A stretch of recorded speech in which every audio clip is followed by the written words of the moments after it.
It's a people, it's a community, it's a life, it's a heart, it's a spirit. Parents of gay children say, I want my son, my gay son, to have the same opportunity to come to me and say, hey, Dad, I'm getting married, as my non-gay son or my non-gay daughter. The heck would you want a picture of a tattoo of $1,000 on your penis for? You might just need to satisfy yourself sexually alone at that point. Do I regret it? Not one bit. Did I think that I would actually take it the next step and do it again? And what goes into their life, how they handle it. There are 12 houses, and each one of those houses has a particular function. Look into yourself, think about it, and just be whoever it is that speaks to you.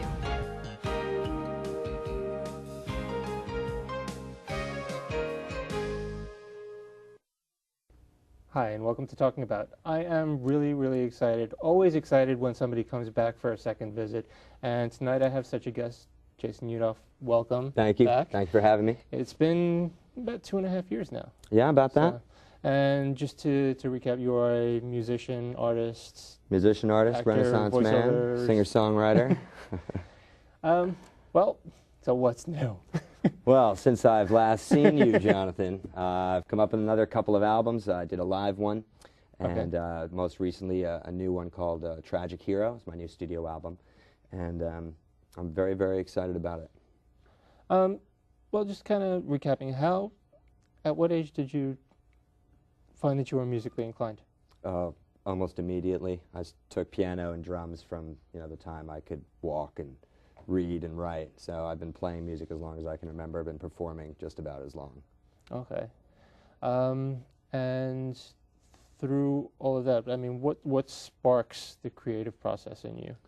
Anything really to do with rhythm. I mean, I do, I've been writing my own songs on keyboard and piano for years and years and years. I'm also a drummer. I play percussion for corporate events, other bands.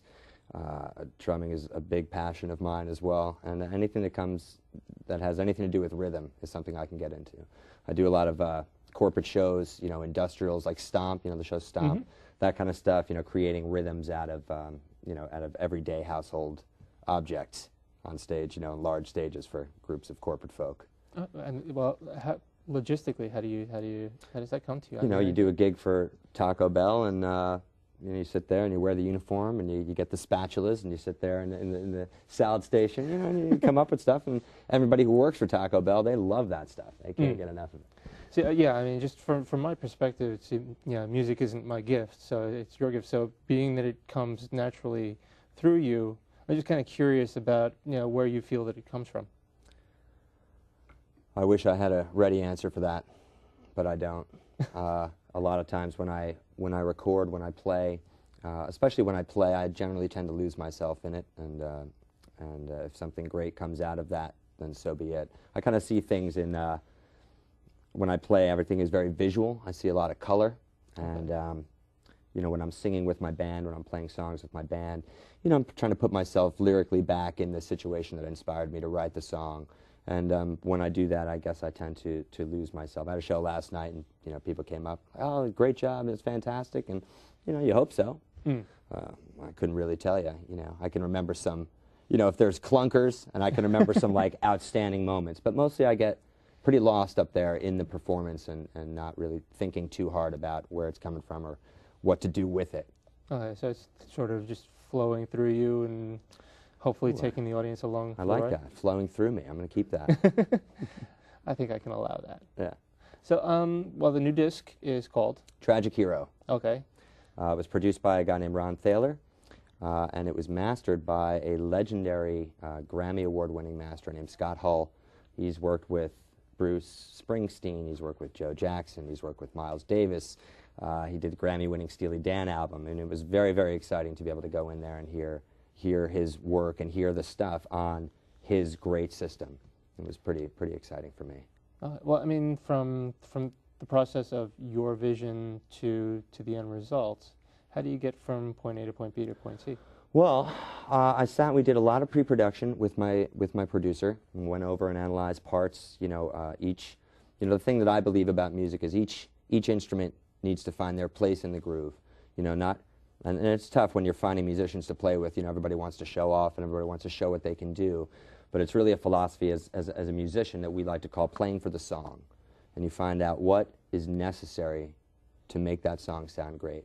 You know, so for my guitar player, it's, okay, we're going to pare you down and we're going to have you do just this, you know, this little rhythm that by itself will add so much to the song, you know. So we spend a lot of time, you know, analyzing parts, experimenting with sound, you know, the actual sonic tonality of the sounds. So when we actually did get in the studio and start recording, we didn't have any time to waste. You know, there wasn't any wasted time. Like, oh, well, maybe we should play this here or this here. Like everything was very, very much charted out and planned beforehand. Okay. I mean, you have to allow some time for creativity, and there certainly were ideas that were flowing in the studio, of course. But mostly, you want to go in there with a plan. You don't want to go in there on the clock and start thinking, hey, what do you feel like playing here? You know, then everybody's sitting around, and you know, the time is done, and you've got something half finished. Okay. I mean, could it be compared, in effect, to sort of the filmmaking process where you're doing this, this, and this, and you have a vision, and you're not sure that that vision is going to fall into place until you see the final product, or you're close to seeing the final product? Yeah. I mean, it sounds similar. I've never made a film, you know, personally. But I imagine if I was to make a film, I'd have the same sort of idea, you know, of how can I achieve this. I guess with music, it's a little different because it's more tangible. You can see what's happening as you're going. You can hear what's happening as you're going. Whereas with film, you know, we're not recording the end of the song before recording the beginning of the song. Okay. You know, whereas in film, you know, you're piecing things together, you know, shooting things out of sequence, and then hoping when it all gets edited together, everything will be all right.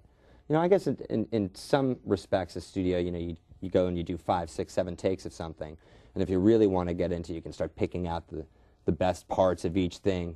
But when you start getting too detailed in that, it stops feeling really organic. It stops flowing through me, as it were. And you really want to try and nail a performance. You know, that's something I've learned over the years. You know, I used to want to hit everything right and sing all the right notes and play all the right notes and lyrically structure my solos. But really, you know, music now, it's just about the vibe that is out there, you know.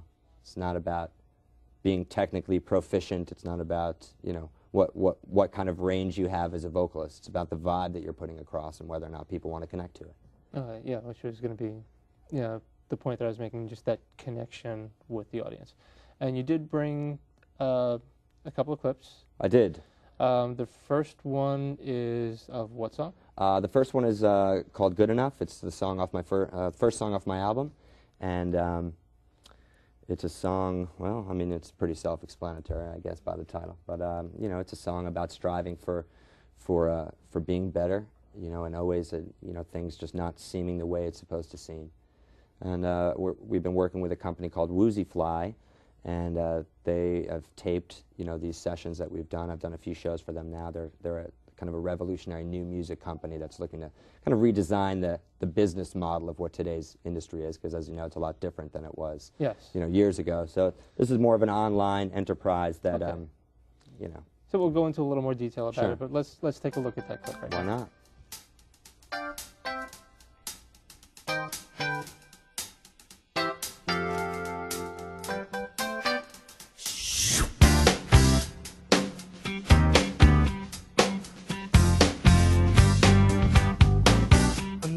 Day to slay the dragons, another night to give in. But there are just too many battles. You pick the ones you know you can win. Wake me in 30 days and we'll see what's changed. Do you still feel the same? I got to get out of this place. I better run away, live to fight another day.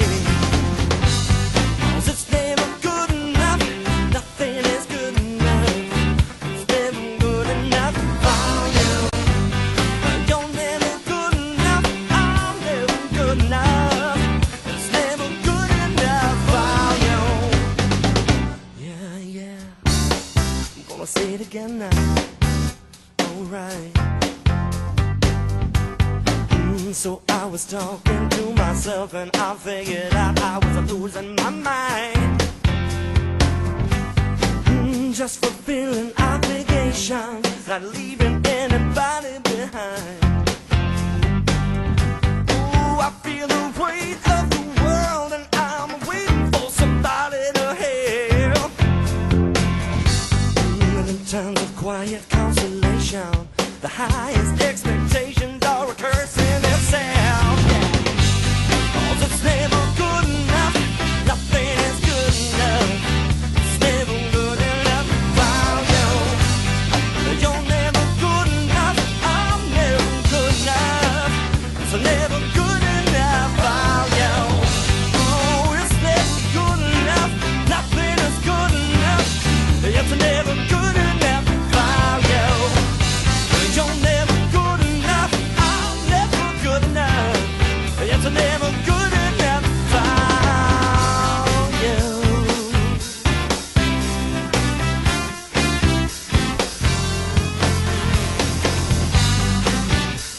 was great.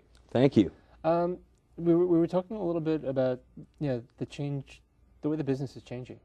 Yeah. And major labels seem to be on their way out. Oh, they've been on their way out forever. I mean, now it's to the point where I read this great article the other day. It's not even about the website and the interpretation anymore. It's about competing for people's attention and entertaining. And I've never been one of those musicians who's like, oh, I'm here to change the world. I'm here to, inspire everybody. If I can provide 10 minutes of distraction through entertainment, I mean, that's my goal to do personally. But to do that now, I heard some people talking about YouTube. People would rather go log on and see a video of a 5-year-old, hitting his father in the nuts with a hammer than they would to spend that same amount of time and look for new music the way people used to look for new music. And now because of MySpace, YouTube, all of these music sites and all of the people who have home studios and are reading theory books that don't even really play but can program music into their computer, it's the whole industry is now so oversaturated that you really have to weed through all of this trash before you find a treasure, and it's definitely from a competitive standpoint, it's like running a if you run a race against 9 other people, you have a 10% chance to win. If you have 1 million people or 100,000 people in the race, you've got to do something. You've got to be faster than everybody else. You've got to stand out somehow. So, well, I mean, you are using new media as well as, I'm doing my best. And working the old-fashioned way. Yeah. So, I mean, you tour a lot. I do. I try. I've been doing a lot of shows in Los Angeles lately. I have some good friends out there that really help facilitate me to be able to do that. So I've been going back and forth from New York to LA. I have a gig in Nashville in February, and I might be going to the country of Jordan. Not the best time to go to the Middle East, but I'm going to go do some sort of outreach program and teach some kids about rhythm in there. And the more shows I can play, the better for me. That's the fun part. Right. Well, it comes back to just connecting with the audience and word of mouth, and you go out to see one act, and there's an act before or after, and if you can connect with them, I mean, some of my favorite artists are performers that I've gone to see, that I've seen when I went to see somebody else. Okay, fair enough. And that's just a great way to build, and that's the old-fashioned way. I get a lot of. Oh, my friend told me to come down and check out your band. When they said, come see my friend's band, I was like, oh, but man, you guys are really great. I get a lot of that. People are like, hey, yeah, my friend's playing down. Oh, really? What kind? Is it, indie rock? No, it's not indie rock. It's stuff that'll make you do this. And that's what we like. So we had a really nice crowd last night, and that's the enjoying part. You connect with the audience. You can literally see it, because you're right there, and you see people moving, and you see people dancing, and you hear people clapping, and for that 10 minutes, for that 5 minutes, for that half hour, whatever it is, you're doing what you're meant to be doing. So I mean, well, it's going to be physically demanding also. Well, being bicoastal, so you're on 2 different, you're in multiple time zones, living a nocturnal life, and just kind of trying to survive that way and fit in whatever other kind of life that you can have around that. Right. It's got to take a little bit of balance. It does. It does. I mean, I'm fortunate enough that I don't have a 9-to-5 job. I do voiceovers for TV and radio commercials. So when I work, I work for an hour, I work for a half hour, I work for 2 hours. And, I just try and keep the pockets of time, to give myself opportunities to sleep. And, I'm very much a night owl. I function a lot better at night. I'm much more productive when I know everybody else is sleeping. And, as long as I don't have auditions at 9:30 in the morning, 10 o'clock in the morning, it all seems to work out. Okay. I have my tired days, certainly, but, I find a good balance in doing a lot of different things, and it keeps my life interesting, and it keeps me from working for the man, which, I don't want to be doing. Okay, well, I mean, just in doing the voiceover work, I mean, obviously, pretty steady, because you had mentioned it last time that we were here, so it's still going on and still going on. So if somebody closed their eyes and just listened to you speak, what types of products might come to mind? Any kind of product. Any kind of product that you can think of, I've done.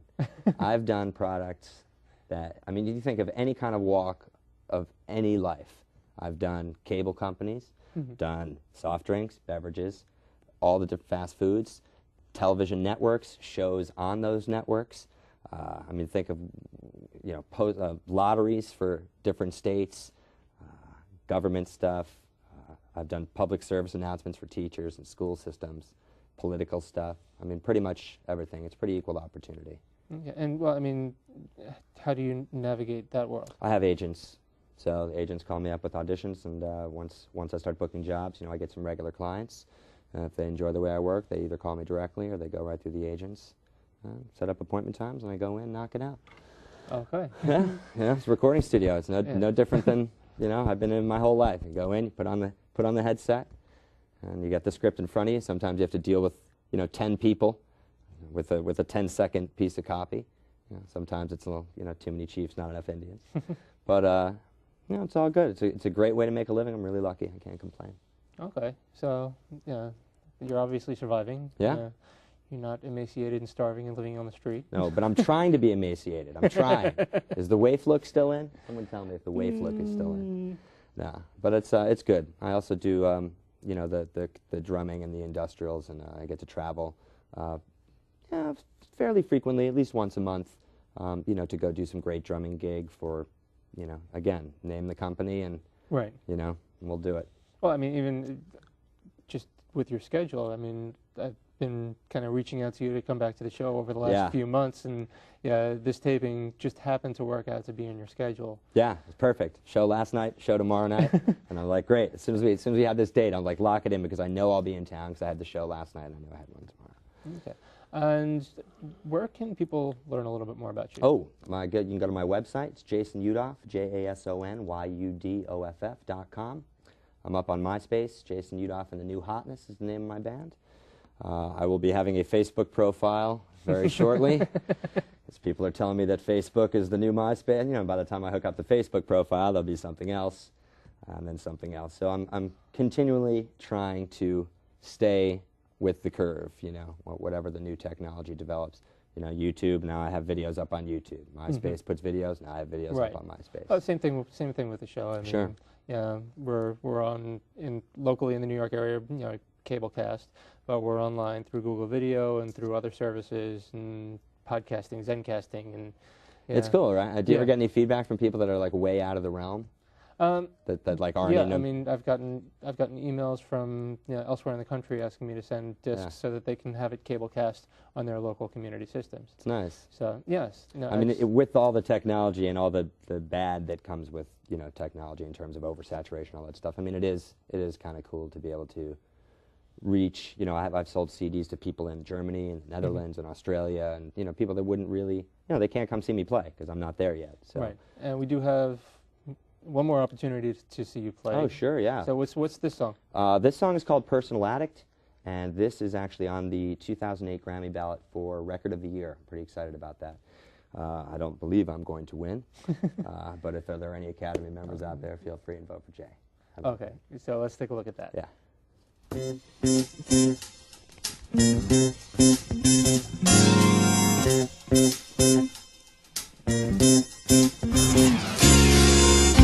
Every time you say something that blows my mind, well, I've just got to shake my head. Live or die, but you better not question why. Girl, you got me seeing red, and it's not just what you say, it's how you say it. I gotta make it through the night. I'll still be standing here to let you know that you must be doing something right. Going automatic, you got me in a daze, but I'm getting too much static, and it's breaking my waves. I'm not your personal addict. You can whip into shape, baby, you're my best habit, but you're just too hard to break. Yeah, you're just too hard to break. Just too hard to break. Begging you, baby, I'm getting down on my knees.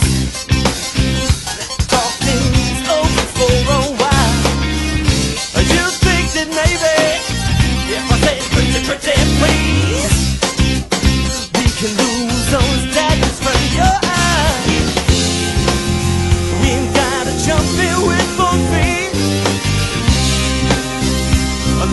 liquor down on the table.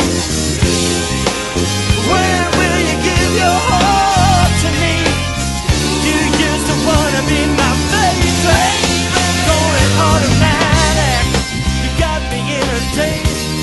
But I'm getting too much static, and it's breaking my waves.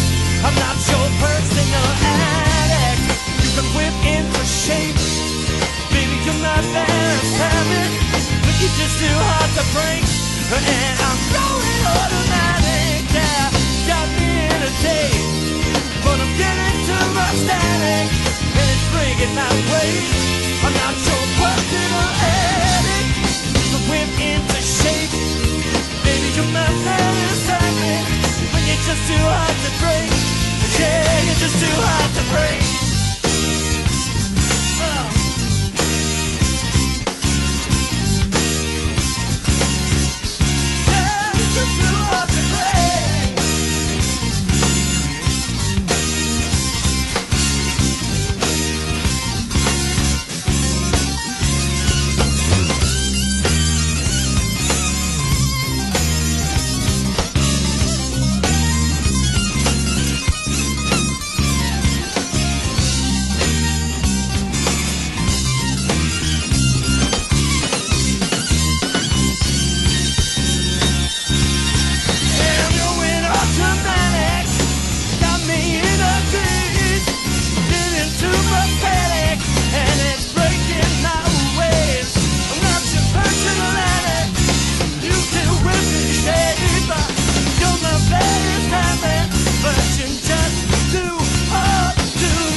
That's what I'm talking about.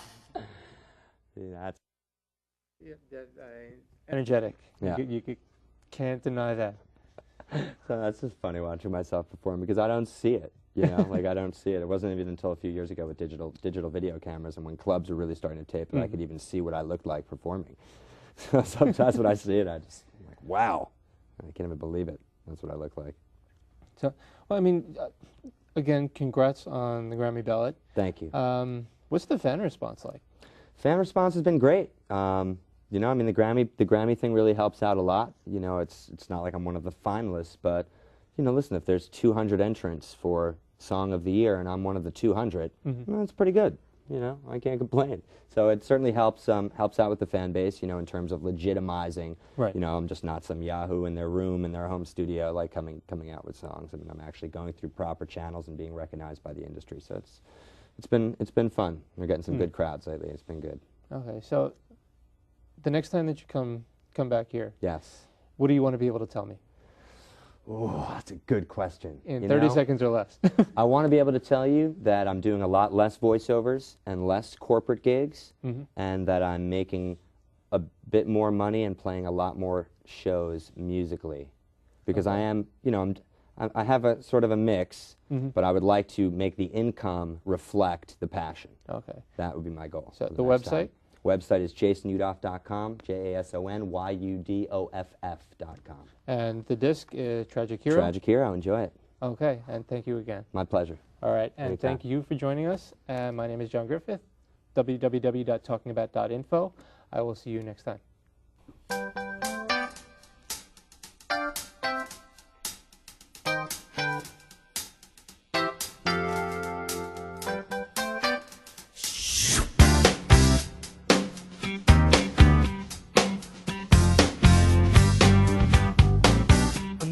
Day to slay the dragons, another night to give in. But there are just too many battles. You pick the ones you know you can win. Wake me in 30 days and we'll see what's changed. Do you still feel the same? I got to get out of this place. I better run away, live to fight another day. It's never good enough.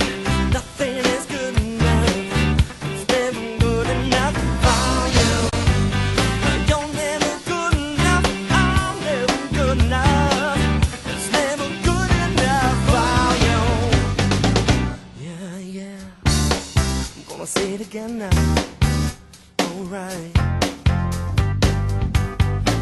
So I was talking to myself and I figured out I was losing my mind. Just fulfilling obligations, not leaving anybody behind.